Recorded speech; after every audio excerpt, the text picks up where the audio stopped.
എല്ലാ കൂട്ടുകാർക്കും നല്ലൊരു ദിവസം ആശംസിച്ചുകൊണ്ട് മാമ്പഴത്തിന്റെ പുതിയ വീഡിയോയിലേക്ക് സ്വാഗതം. നമുക്ക് നേരെ സേതുവിന്റെ പല്ലവിയുടെ ഇന്നത്തെ നല്ലൊരു വിശേഷം കണ്ടാലോ. അങ്ങനെ ഇന്നത്തെ വിശേഷത്തില് സേതു ഇങ്ങനെ ആലോചിച്ചുകൊണ്ടിരിക്കുന്ന സമയത്താണ് ശ്രീഹരി വന്നിട്ട് പറഞ്ഞു, അല്ല ഇപ്പൊ തന്നെ ഞാൻ ഒരുങ്ങണം സേതുവേട്ടാന്ന് ചോദിക്കണം. പോയി ഒരുങ്ങടാന്ന് പറയണം. ഈ സമയം സേതുവിന്റെ ഫോൺ ബെല്ലടിച്ചു. ആരാ സേതുവേട്ടാ, ഒന്ന് പോകുന്നുണ്ടോ എന്ന് പറയണം. അങ്ങനെ ശ്രീഹരി അകത്തേക്ക് കയറി പോവാ. സേതു കോൾ എടുത്തില്ല. അങ്ങനെ ശ്രീഹരി അകത്തേക്ക് പുറത്ത്, ഓ സേതുവിന്റെ ഒരു കാര്യം പറഞ്ഞിട്ടുണ്ടെങ്കിൽ അപ്പോഴാണ് സേതുവിന്റെ ഫോൺ ബെല്ലടിക്കുന്നത്. സേതുവിന്റെ അല്ല, ശ്രീഹരിയുടെ ഫോൺ ബെല്ലടിക്കുന്നത്. കാരണം സേതുവിനെ വിളിച്ചിട്ട് ഫോൺ എടുക്കാതെ വന്നു കഴിഞ്ഞപ്പം പല്ലവി നേരെ ശ്രീഹരിയുടെ ഫോണിലേക്ക് വിളിക്കുകയാണ്. ശ്രീഹരി കോൾ എടുത്തിട്ട് ചോദിച്ചു, എന്താ പല്ലവി ചേച്ചി, എന്താ കാര്യം എന്ന് ചോദിക്കാം. അല്ല സേതുവേണ്ണെ വിളിച്ചിട്ട് കോൾ എടുക്കുന്നില്ല, എന്താന്ന് ചോദിക്കുകയാണ്. ഓ അപ്പൊ സേതുവേണ്ണെ വിളിച്ചത് പല്ലവി ചേച്ചിയായിരുന്നു. അങ്ങനെ വരട്ടെ. അതെ സേതുവേണ്ണെ വയ്യാണ്ടിരിക്കുമെന്ന് പറയണം. വയ്യാതെയോ? അതെ. അപ്പൊ ഇന്നലെ മെഡിസിൻ ഒക്കെ കഴിച്ചിട്ട് വേദന കുറഞ്ഞില്ലേ? കുറഞ്ഞില്ല എന്ന് തോന്നുന്നു. രാത്രി ഒട്ടും ഉറങ്ങിയിട്ടില്ല എന്ന് പറയണം. അങ്ങനെ വന്ന് എന്നോട് പറഞ്ഞു ഉറങ്ങിയില്ല എന്നൊക്കെ. ആ മുഖം കണ്ടു കഴിഞ്ഞപ്പോ എനിക്ക് വല്ലാത്ത വിഷമായി പോയി. അയ്യോ അത് അത്ര ബുദ്ധിമുട്ടാണോ? അതേന്നെ, കൈക്ക് നല്ല വേദനയുണ്ടെന്ന് തോന്നുന്നു. ഇനിയിപ്പം വല്ല വേയും വല്ലതും കട്ടായി പോയിട്ടുണ്ടോന്ന് എനിക്ക് അറിയില്ല എന്ന് പറയാം. അയ്യോ ഇനിയിപ്പോ എന്ത് ചെയ്യും?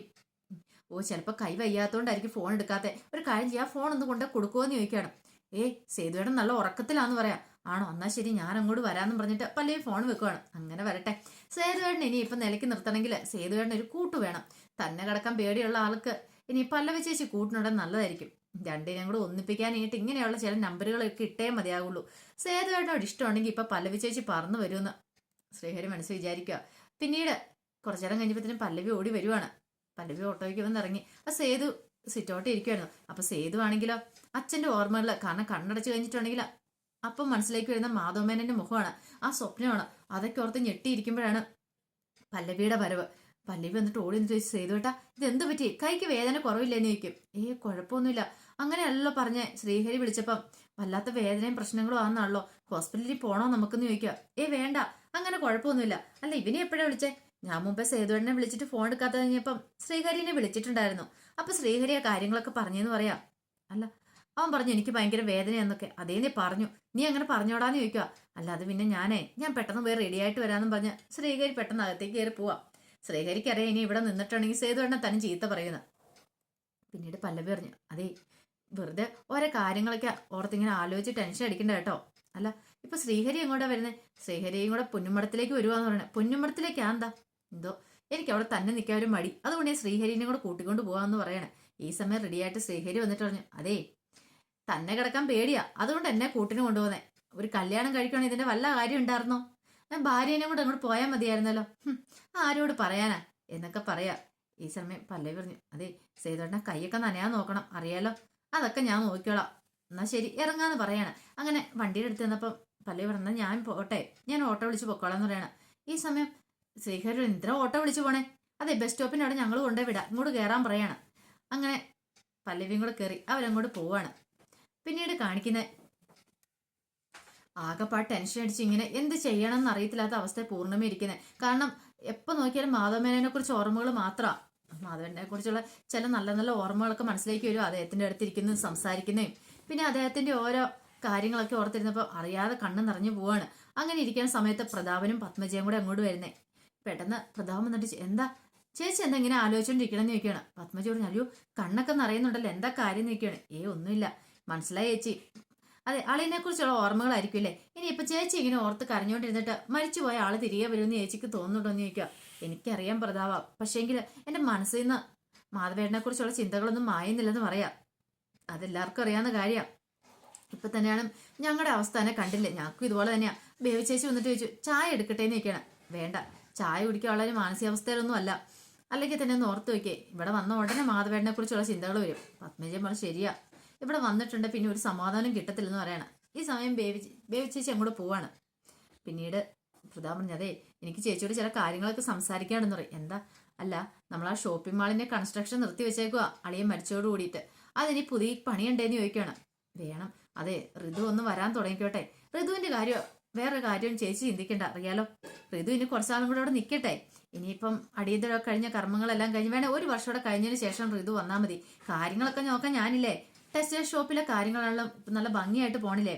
കാരണം ഞാനിപ്പോ പാർട്ടി പരിപാടിക്ക് പോലും പോവാതെ കടയിൽ തന്നെ ഇരിക്കുക. കാരണം ഉത്തരവാദിത്തപ്പെട്ട ആരെങ്കിലും വേണ്ടേ, അതുകൊണ്ടാന്ന് പറയാം. ഇത് കേട്ടപ്പം അവൾ പറഞ്ഞു, അതെ അതൊക്കെ എനിക്കറിയാവുന്ന പൂർണിമ പറയണം. കാരണം കാരണം പ്രതാപൻ നല്ല രീതിയിൽ കാര്യങ്ങളൊക്കെ നോക്കി നടത്തുമെന്ന് എനിക്കറിയാം. ആ ഒരു വിശ്വാസത്തിൽ ഞാൻ ഇവിടെ ഇരിക്കുന്നത്. എന്നാലും ഋതുവും കൂടെ വേണ്ടേ, അവളും കാര്യങ്ങളൊക്കെ അറിയണമല്ലോ. അവൾക്ക് ആ നിർബന്ധമുള്ള കാര്യമെന്ന് പറയാം. ഈ സമയം പത്മജയും പ്രതാപനും പരസ്പരം നോക്കുകയാണ്. പത്മജ പറഞ്ഞു, അതെ ചേച്ചിക്ക് ഒരു ടെൻഷനും വേണ്ട, ഒരു കാര്യത്തിനും ഒന്നിനും ഒരു കുറവൊന്നും വരത്തില്ല, ചേച്ചി ധൈര്യമായിട്ട് ഇരുന്നോളാൻ പറയാം. പിന്നെ അളിയനില്ലെങ്കിലും അളിയന്റെ ആ അഭാവത്തില് കാര്യങ്ങളൊക്കെ ഞാൻ നല്ല വൃത്തിയായിട്ട് നോക്കി നടത്തിക്കോളാന്ന് പറയാണ്. അപ്പോഴാണ് സേതുവും ശ്രീഹരിയും കൂടെ അങ്ങോട്ട് വരുന്നേ. സേതുവിനെ കണ്ടതും പെട്ടെന്ന് തന്നെ പ്രതാപൻ പറഞ്ഞു, വരുന്നുണ്ട്, ദേ ഇവനെയൊക്കെ ആദ്യം ഈ വീട്ടിൽ നിന്ന് അടിച്ചിറക്കിയിട്ട് ശുദ്ധികലശം നടത്തിയാലോ ഈ വീടൊന്ന് ശുദ്ധമാവെന്ന് പറയാ.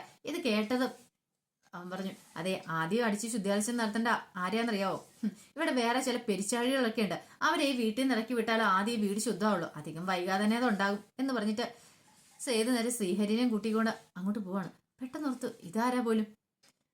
ഈ സമയം ബേബിച്ചേച്ചി അങ്ങോട്ട് വന്നിട്ട്, അല്ല സേതു കൂടെയുള്ള ആരാന്ന് ചോദിക്കാം.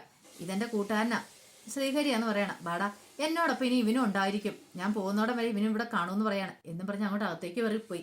പെട്ടെന്ന് പ്രതാപൻ പറഞ്ഞു, ചേച്ചി സൂക്ഷിച്ചോട്ടോ, ദേ ഒരുത്തനെ കൂടെ കൂട്ടിക്കൊണ്ട് വന്നിട്ടുണ്ട്, ദേ ഇവൻ കീരിയാണ്, മറ്റവൻ ചെങ്കീരിയാന്ന് തോന്നേ. ഇങ്ങനെ പോയിട്ടുണ്ടെങ്കിൽ മിക്കവാറും ഈ പൊന്നുമടം വീടും കൂടെ ഇവിടെ കാണത്തില്ല, ഇതും കൂടെ കുത്തി മാന്തി ഇളക്കിക്കൊണ്ട് പോകാനുള്ള ചാൻസ് ഉണ്ട്, അതിന് വേണ്ടിട്ടാന്ന് കൊണ്ടുവന്നേക്കെന്ന് തോന്നേ. നീ അങ്ങനെയൊന്നും പറയില്ല പ്രതാപാന്ന് പൂർണ്ണിമ പറയണം. ചേച്ചി എല്ലാരും കണ്ണടച്ച് വിശ്വസിച്ചോണ്ടിരുന്നു, അവസാനം പണി കിട്ടി കഴിയുമ്പോൾ മനസ്സിലാവുമെന്ന് പറയാ. പക്ഷെ പൂർണ്ണിമയ്ക്ക് എന്തോ സേതുവിനെ അവിശ്വസിക്കാനോ അല്ലെങ്കിൽ സേതുവിന്റെ കൂടെ വരുന്ന ആളെ അവിശ്വസിക്കാനോ തോന്നിയില്ല. കാരണം സേതു നല്ലവനാണ്, അപ്പൊ അതുപോലെ തന്നെ സേതുവിന്റെ കൂടെ വരുന്നവനും നല്ലവനായിരിക്കും എന്നൊരു ചിന്താഗതിയായിരുന്നു അവരുടെ ഉള്ളിലുണ്ടായിരുന്നത്. ഈ സമയം പല്ലവി വീട്ടിലേക്ക് ചെല്ലുക. പൊന്നമ്മ ചേച്ചി അവിടെ വന്നിട്ടുണ്ടായിരുന്നു. പൊന്നമ്മ ചേച്ചി വന്നിട്ട് ഓരോ ഫോട്ടോസൊക്കെ ശോഭേനെ മധുവിനെ കാണിച്ചോണ്ടിരിക്കുകയാണ്. അതെ കുറെ ഫോട്ടോസ് കണ്ടപ്പോൾ ഒരു ഫോട്ടോ ഇഷ്ടപ്പെട്ടു, ഇതെങ്ങനെയുണ്ട്, ഇത് കൊള്ളാന്ന് പറയണ. പിന്നെ നല്ല തറവാട്ടുകാരാട്ടോ, അതുകൊണ്ടൊന്നും പേടിക്കാനൊന്നുമില്ല, നല്ല ജോലിയുമുണ്ട്, ഇത് നമ്മുടെ മോളെ പൊന്നു പോലെ നോക്കിക്കോളൂ എന്ന് പറയാം. ഇത് കേട്ടപ്പോൾ ശോഭ പറഞ്ഞു, മുമ്പേ ഇങ്ങനെയൊക്കെ പറഞ്ഞാലോ ഓരോ ആലോചന കൊണ്ടുവന്നേ, അതെനിക്കൊരു അബദ്ധം പറ്റി പോയതല്ലേ, പക്ഷെ ഇനി അങ്ങനെ അബദ്ധം പറ്റില്ല. എന്തേ ഇനിയിപ്പോൾ ഈ കല്യാണം കഴിഞ്ഞപ്പോൾ എന്തെങ്കിലും പ്രശ്നം ഉണ്ടെന്ന് കഴിയുവാണെങ്കിൽ ഈ പൊന്നമ്മ ചേച്ചി ഈ ജോലി തന്നെയും കളഞ്ഞേക്കാം, വേണ്ടെന്ന് വെക്കൂന്ന് പറയണം. അപ്പോഴാണ് അവളുടെ പല്ലവിയുടെ വരവ് അങ്ങോട്ട്. പല്ലവി അങ്ങോട്ട് വന്നു കഴിഞ്ഞാൽ ശോഭ പെട്ടെന്ന് നിന്നിട്ട് അതേ മോളെ പൊന്നമ്മ ചേച്ചി ഒരു പുതിയ ആലോചനയായിട്ട് വന്നിരിക്കുവാന്ന് പറയാം. മോള് ഇത് നോക്കിയെന്ന് പറഞ്ഞാൽ ഫോട്ടോ അങ്ങോട്ട് കാണിക്കണം. നോക്കി പോലുമില്ല, അത് വലിച്ചെറിഞ്ഞ് ഞാൻ കളഞ്ഞു. എന്നിട്ട് പറഞ്ഞു, എനിക്ക് കല്യാണം വേണമെന്ന് ഞാനിപ്പോൾ അമ്മയോട് പറഞ്ഞായിരുന്നോ. കല്യാണം അതിനെക്കുറിച്ച് എങ്ങനെയെങ്കിലും ഞാനൊന്ന് മറന്നു വരുമ്പോഴാ അടുത്തൊരു പ്രശ്നമായിട്ട് വീണ്ടും. എനിക്കിപ്പോൾ കല്യാണമൊന്നും അല്ല വേണ്ട, എനിക്കൊരു ജോലിയാ വേണ്ടേന്ന് പറയണം. പൊന്നമ്മ ചേച്ചി പറഞ്ഞു, മോളെ അങ്ങനെ പറയരുത്. എങ്ങനെ പറയണം, ചേച്ചി നല്ലൊരു ആലോചന കൊണ്ടുവന്നിരിക്കുന്നത്. കഴിഞ്ഞ പ്രാവശ്യം ഇന്ദ്രന്റെ ആലോചന കൊണ്ടുവന്നപ്പോഴും ചേച്ചി ഇങ്ങനെ തന്നെയല്ലേ പറഞ്ഞേ, ഇപ്പൊ എന്നെ പ്രത്യേകത ഇപ്പോഴും അതുപോലെയൊക്കെ തന്നെയായിരിക്കും. ആദ്യം ഞാൻ എവിടെയെങ്കിലും ഒരു ജോലി മേടിക്കട്ടെ ചേച്ചി, കല്യാണം എന്ന് കേൾക്കുമ്പോൾ തന്നെ എനിക്ക് പേടിയാ. ഇനി എൻ്റെ അച്ഛനും അമ്മേനെ ഞാൻ മറ്റുള്ളവരുടെ മുന്നിൽ തലകുനിക്കാനായിട്ട് ഇട്ട് കൊടുക്കത്തില്ല. അതുകൊണ്ട് ഇപ്പൊ എനിക്കൊരു വിവാഹം വേണ്ട, ഇനിയിപ്പം കല്യാണം കഴിക്കാൻ ഞാൻ ഇവിടെ നിന്നാലും എനിക്ക് കുഴപ്പമില്ലെന്ന് പറഞ്ഞിട്ട് പല്ലവി അങ്ങോട്ട് കയറി പോവാ. എന്ത് ചെയ്യണമെന്ന് അറിയില്ല, അത് ശോഭയും അതൊക്കെ നിൽക്കുകയാണ്. പിന്നീട് കാണിക്കുന്ന ശ്രീഹരി ഇനി ഓരോന്നൊക്കെ ആലോചിച്ചുകൊണ്ട് ഇങ്ങനെ പുറത്ത് നിൽക്കുകയാണ്. ആ സമയത്താണ് അങ്ങോട്ട് സേതു വരുന്നത്. സേതു എന്ന് എന്താണ് നീ ആലോചിച്ചുകൊണ്ടിരിക്കുന്നത്? ഒന്നുമില്ല, നീ അകത്ത് വന്നിരിക്കുക, ഞാൻ വന്നോളാം, ഞാൻ ഇവിടേക്ക് ഒന്ന് കണ്ടിട്ട് വന്നോളാം എന്ന് പറയാണ്. അപ്പം ബേബി ചേച്ചി നേരെ ചെല്ലുന്ന പൂർണ്ണിമയുടെ അരിയിലേക്കാണ്. പൂർണ്ണിമയുടെ അടിയിൽ ചെന്നിട്ട് പറഞ്ഞു, അതെ ഒരു കാര്യം പറയാനുണ്ട്. എന്താ? അല്ല ഇവിടെ ഒരുത്തിനെ കൂടെ വിളിച്ചുകൊണ്ട് വന്നിട്ടുണ്ടല്ലോ സേതു. ഇന്നത്തെ കാലം എത്രക്കാരാന്ന് പറയാൻ പറ്റില്ല, ഇവിടെ 3 പെൺകുട്ടികളുണ്ടോ, ആ ചിന്ത വേണമെന്ന് പറയാം. ഇത് കേട്ടവൻ പൂർണ്ണിമ പറഞ്ഞു, ഒരിക്കലും അവൻ അങ്ങനത്തെവനായിരിക്കില്ല, സേതു കൊണ്ടുവന്നാലേ അവൻ നല്ലവനായിരിക്കും എന്ന് പറയാം. അങ്ങനെ അങ്ങ് വിശ്വസിക്കാൻ വരട്ടെ, കാരണം ഇന്നത്തെ കാലമാ, അതുകൊണ്ട് എന്താ സംഭവിക്കുന്നു പോലും പറയാൻ പറ്റില്ലെന്ന് പറയാം. അതൊന്നും ഓർത്ത് ബേബി ചേച്ചി ടെൻഷൻ അടിക്കണ്ട കേട്ടോ, കുഴപ്പമൊന്നുമില്ല, സേതു കൊണ്ടുവന്നിട്ടുണ്ടെങ്കിൽ ഒരു പ്രശ്നം ഉണ്ടാകത്തില്ലെന്ന് പറയാം. പക്ഷേങ്കിൽ ബേബി ചേച്ചിക്ക് ഭയങ്കര ടെൻഷനായിരുന്നു, ഇനിയിപ്പം എന്തെങ്കിലും സംഭവിക്കുമോ, പ്രശ്നം ഉണ്ടാക്കുമോ എന്നൊക്കെ. പിന്നീട് പൂർണ്ണിമ പറഞ്ഞു, ബേബി ചേച്ചിയുടെ ഒരു കണ്ണ് എപ്പോഴും അവരുടെ മേലുണ്ടാവണമെന്ന് പറയാണ്. ശരിയെന്ന് പറഞ്ഞ് ബേബി ചേച്ചി അങ്ങോട്ട് പോവാണ്. പിന്നീട് ഇങ്ങനെ ഓരോന്നൊക്കെ ആലോചിച്ചുകൊണ്ട് ശ്രീഹരി നിൽക്കുന്ന സമയത്താണ് ഇടുവെന്നൊരു വിളി കേട്ടെ. നോയിക്കഴിഞ്ഞപ്പോഴത്തേനോ ഋതുവും സാദിയും കൂടെ അങ്ങോട്ട് വരുന്നു. എടോ താനാരാ, തനിക്ക് ഇവിടെ എന്നാ കാര്യം എന്ന് ചോദിക്കാം. എൻ്റെ പേര് ശ്രീഹരി എന്ന് പറയണം. അത് മനസ്സിലായി, താൻ എന്തിനാ ഇവിടെ നിൽക്കണേ? ഞാൻ സേതുവിന്റെ കൂടെ വന്നാ. അയാൾക്ക് പോലും ഇവിടെ നിൽക്കാനുള്ള യോഗ്യതയില്ല, പിന്നെയാണോ താനും കൂടെ ഇങ്ങോട്ട് വന്നേക്കെന്ന് പറയണം. അതെ എത്രയും പെട്ടെന്ന് ഇവിടുന്ന് പോകാൻ പറയണം. ഇവിടുന്ന് ഇല്ലില്ല ഞാൻ പോകത്തില്ല, സേതുവായിട്ടും പറയാതെ പോകത്തില്ല എന്ന് പറയാം. അപ്പോഴങ്ങോട്ട് ബേബി ചേച്ചി ഒന്ന് നോക്കുമ്പോഴത്തേനും സംസാരിച്ചുകൊണ്ട് നിൽക്കുന്നുണ്ട്. ദൈവമേ ഇപ്പൊ തന്നെ ഇവൻ വല വീശി തുടങ്ങിയെന്നാ തോന്നുന്നേ.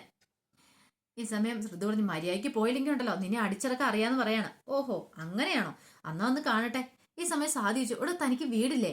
ഇല്ല വീടില്ല. എടോ വീടില്ലാത്തോണ്ടോ? നിനക്കെന്നാ സ്വന്തമായിട്ടൊരു വീട് പോലും ഇല്ലെന്ന് ചോദിക്കും. ഇല്ല, എനിക്ക് ആരും ഇല്ലാന്ന് പറയണം. ഓഹോ, അപ്പൊ അങ്ങനെയാണല്ലേ. ഞാനേ സേതുവേണ്ട കൂടെയാ ഞാൻ കണ്ട കടത്തിണ്ണയിലൊക്കെ കിടന്നോണ്ടിരുന്ന സേതുവേണ്ണൻ എന്നെ വിളിച്ചോണ്ട് പോയിട്ട് സേതുവേണ്ട കൂടെ ആക്കിയത്. അതുകൊണ്ട് ഇത്രയും കാലം ഒരു കുഴപ്പമില്ലാതെ മുന്നോട്ട് പോയി.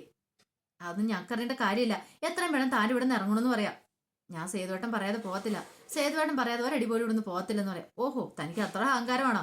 എന്നാ തന്നെ ഇവിടുന്ന് പുകച്ച് പുറത്തേ അടിച്ചിട്ടുള്ളൂ. ഞങ്ങൾ ആരാന്നറിയാം. ഇനിയിപ്പോ താൻ ഇവിടെ വന്നേക്കുന്ന ഇവിടെ നിന്ന് വല്ലതും കട്ടെടുത്തോണ്ട് പോകാനൊന്നും ആര് കണ്ടു? ഇത് കേട്ടപ്പം ശ്രീഹരി പറഞ്ഞു, ഞാൻ അത്രക്കാരനൊന്നും അല്ലാന്ന് പറയണം. അങ്ങനെയല്ലോ, തന്റെ മുഖത്തിൽ കള്ള ലക്ഷണം ഉണ്ടല്ലോ. അത് ജന്മനാ ഉള്ളതാന്ന് പറയണം. ഓ, അങ്ങനെയാണോ? അപ്പൊ നീ ജന്മനാ കള്ളനല്ലേന്ന് ചോദിക്കുവാണ്. ഈ സമയം ബേബി ചേച്ചിക്ക് മനസ്സിലായി, ഇതിപ്പം ശ്രീഹരിയല്ല പ്രശ്നം ഉണ്ടാക്കുന്നത്. ഇവര് ഇങ്ങനെ പോയിട്ടുണ്ടെങ്കിൽ മിക്കവാറും ഇവിടെ എന്തെങ്കിലുമൊക്കെ നടക്കും. അപ്പോഴാണ് സേതു അങ്ങോട്ട് വരുന്നത്. സേതു വന്നിട്ട് പറഞ്ഞു, അതെ ഇവിടെ നിന്ന് ആരും ഒരിടത്തേക്കും പോകാൻ പോകുന്നില്ലെന്ന് പറയാണ്. ഇത് കേട്ട് ഋതു സാധ്യം കൂടെ ഞെട്ടിത്തരിച്ച് നോക്കുമ്പോൾ സേതു അങ്ങോട്ട് വരുക. സേതു കേട്ടു ശ്രീഹരിയോട് പറയുന്ന കാര്യങ്ങളൊക്കെ. അപ്പൊ അതിന്റെ വിശേഷങ്ങളൊക്കെ എന്ന് കണ്ടത്. ഇതിന്റെ ബാക്കി വിശേഷങ്ങളുമായിട്ട് വൈകുന്നേരത്തെ പ്രമോയി വരാട്ടോ. ഒരിക്കൽ കൂടി എല്ലാവർക്കും നല്ലൊരു ദിവസം ആശംസിച്ചുകൊണ്ട് നിർത്തുന്നു. നന്ദി.